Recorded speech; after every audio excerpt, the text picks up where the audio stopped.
નમસ્કાર વિદ્યાર્થી મિત્રો, ધોરણ 4 વિષય આસપાસ પ્રકરણ 16 કામનો મહિનો. તો કામનો મહિનો પ્રકરણમાં એક ગીજુભાઈ બધેકા નામના બાળ વાર્તાના લેખક છે. તેમણે વાર્તામાં પત્ર લખેલો છે. એ પત્રને આધારે આપણે ઘણા બધા પક્ષીઓની માહિતી મેળવવાની છે. તો બાલ મંદિર તમે જોઈ શકો છો કે આ કામનો મહિનો હતો. હવે આગળ આપણે પત્ર જોઈએ. તો પત્રની અંદર બાલ મંદિર ભાવનગર 13 એપ્રિલ 1936 એટલે કે ક્યારે લખાણેલો છે આ પત્ર તેના વિશેની માહિતી આપેલી છે. તો તે છે બાલ મંદિર ભાવનગર 13 એપ્રિલ 1936 લખેલો છે. વાલા બાળકો, બપોરના 3 વાગ્યા છે. આકાશમાં વાદળો નથી, સૂર્ય તપી રહ્યો છે. એટલે કે વાલા બાળકો, બપોરનો સમય છે, આકાશમાં વાદળો નથી, સૂર્ય ધોમધક તપી રહ્યો છે. ચકલીઓ, કબૂતરો, ફૂલચકલીઓ જોડીઓમાં તેમના માળા બનાવવાનું શરૂ કરી દીધું છે. ઘણા પક્ષીઓએ તો તેમના માળા બનાવી લીધા છે. થોડા માળામાં તો તેઓ ઈંડા સેવવાનું કામ ચાલે છે. ઈંડા સેવવું એટલે શું? સામાન્ય રીતે આપણે ઈંડા સેવવાનું કામ એટલે શું પહેલા સૌપ્રથમ એ સમજી લઈએ. તો ઈંડા સેવવું એટલે કે પક્ષી પોતાના ઈંડા બાળામાં મૂક્યા પછી પોતાના પીછા દ્વારા એને હૂંફ અને ગરમી આપે છે. તેથી એ ઈંડામાંથી બચ્ચું બહાર આવે છે. આ ક્રિયાને ઈંડા સેવવાની ક્રિયા કહેવામાં આવે છે. પક્ષીઓના માતા પિતાએ તેમના બચ્ચાઓને જુદા જુદા પ્રકારના જીવજંતુ અને બીજી વસ્તુઓ ખવડાવવાનું ચાલુ કરી દીધું છે. બાજુમાં જે આપેલું ચિત્ર છે તે કબૂતરનું છે. તે કબૂતર પણ પોતાનો માળો બનાવે છે. આપણા આંગણામાં પણ એક કબૂતરનું બચ્ચું છે. ગીજુભાઈ બધેકા શું કહે છે કે આપણા આંગણાની અંદર પણ અમારા આંગણાની અંદર પણ એક કબૂતરનું બચ્ચું છે. માળામાં હજી એક ઈંડું છે, પરંતુ તે સેવવામાં આવ્યું નથી. એટલે કે એક ઈંડું સેવી લીધું છે, તેમાંથી કબૂતરનું બચ્ચું બહાર આવી ગયું છે, પણ એક ઈંડું બાકી છે, તે સેવવામાં આવ્યું નથી. ગોપાલભાઈના ઘરના રસ્તે રોડની બાજુમાં ઘણા પથ્થરો છે. ગીધુભાઈ શું કહે છે કે ગોપાલભાઈના ઘરના રસ્તે રોડની બાજુમાં ઘણા પથ્થરો છે. આ પથ્થરો વચ્ચેની જગ્યામાં એક દેવચકલીએ ઈંડા મૂક્યા છે. આ બાજુમાં જે ચિત્ર આપેલું છે તે દેવચકલીનું છે. દેવચકલીએ પથ્થરોના પોલાણની અંદર વચ્ચે જે જગ્યા હોય ત્યાં ઈંડા મૂક્યા છે.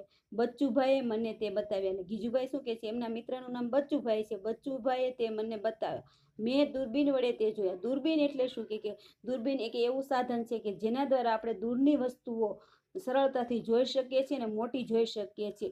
તો મેં જોયું માળો ઘાસનો બનેલો છે. ગીજુભાઈ શું કહે છે કે મેં જોયું માળો ઘાસનો બનેલો છે.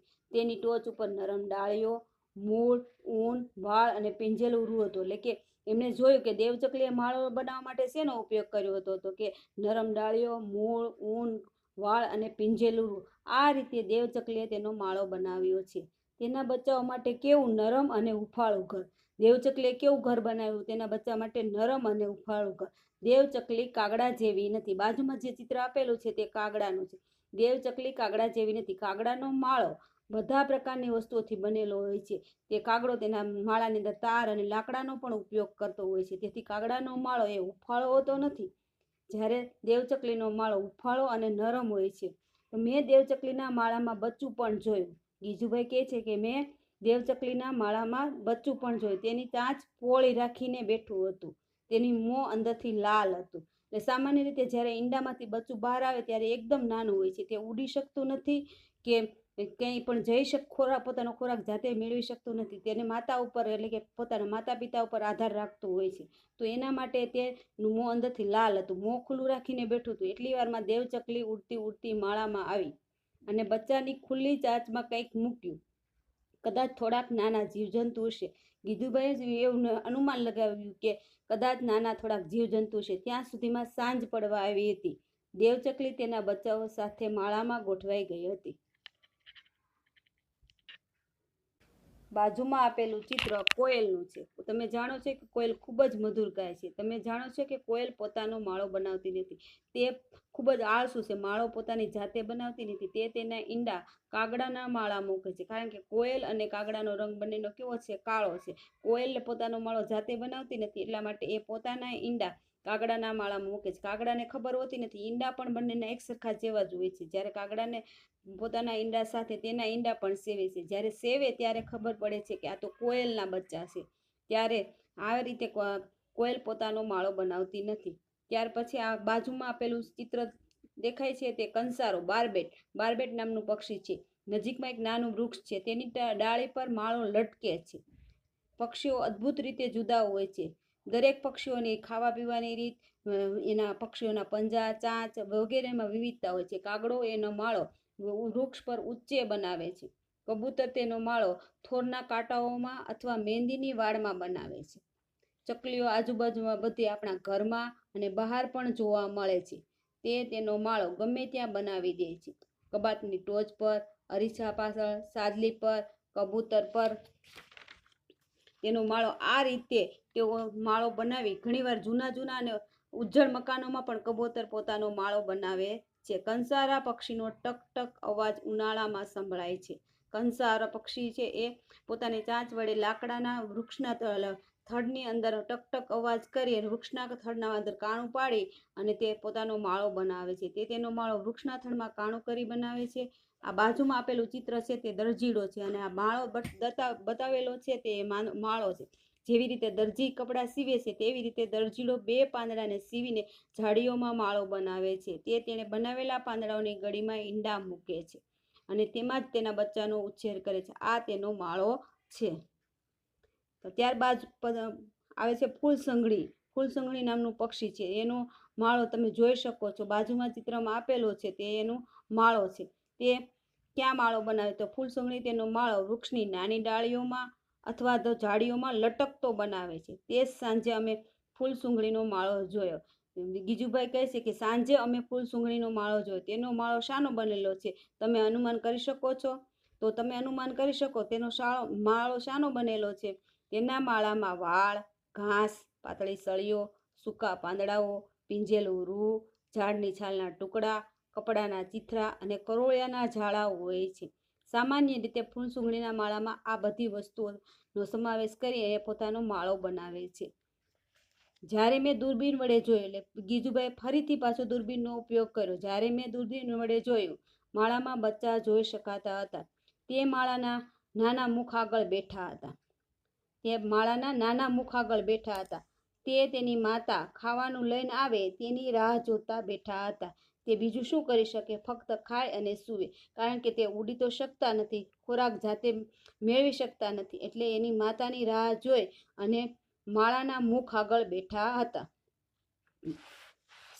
હવે આ જે ચિત્રમાં માળો લટકે છે તે કોનો છે ખબર છે તમને વિદ્યાર્થી મિત્રો? તો તે કે સુગ્રી નામના પક્ષીનો છે. તો તમે શું સુગ્રી વિશે જાણો છો? નર સુગ્રી ખૂબ જ સુંદર માળાઓ બનાવે છે.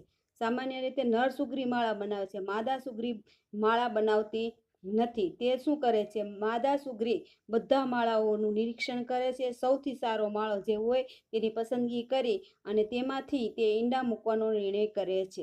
એટલે નર સુગ્રી ખૂબ જ સુંદર માળા બનાવે.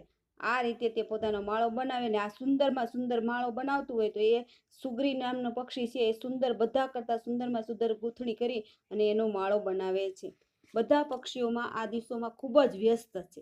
બધા પક્ષીઓ આ દિવસમાં ખૂબ જ વ્યસ્ત એટલે કે કામમાં મશગુલ છે.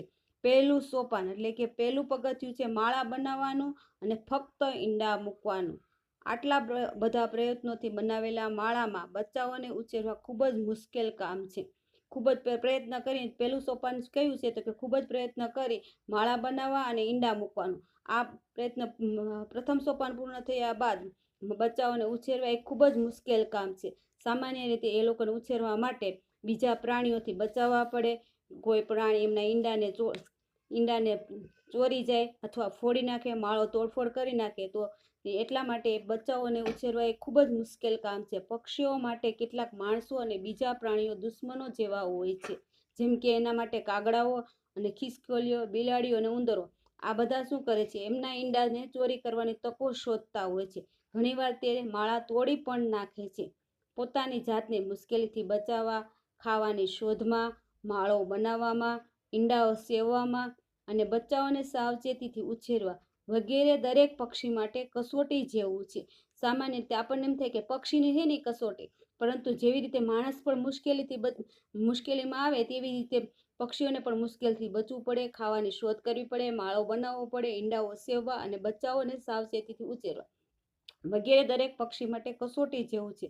છતાંય પક્ષીઓ કેવા આનંદ સાથે ગાય છે અને તેમની પાંખો ફેલાવી ઉડે છે. તો વિદ્યાર્થી મિત્રો, જેવી રીતે પક્ષીઓ એટલી બધી મુશ્કેલીઓમાં આનંદમાં રહી શકતા હોય, તો તેઓ આપણને શું શીખ આપે છે? તો તેઓ પણ શીખ આપે છે ગમે તેવી મુશ્કેલી આવે તો પણ હંમેશા હસતા હસતા એનો સામનો કરવાનો પ્રયત્ન કરવો જોઈએ અને હંમેશા આનંદમાં જ જિંદગી ગુજારવી જોઈએ. તો આ બધા માટે સલામ. ગીજુભાઈ કહે છે કે આ પક્ષીઓ એટલી બધી મહેનત કરે છે એટલા માટે સલામ. ને તમને બધાને ગીજુભાઈના આશીર્વાદ.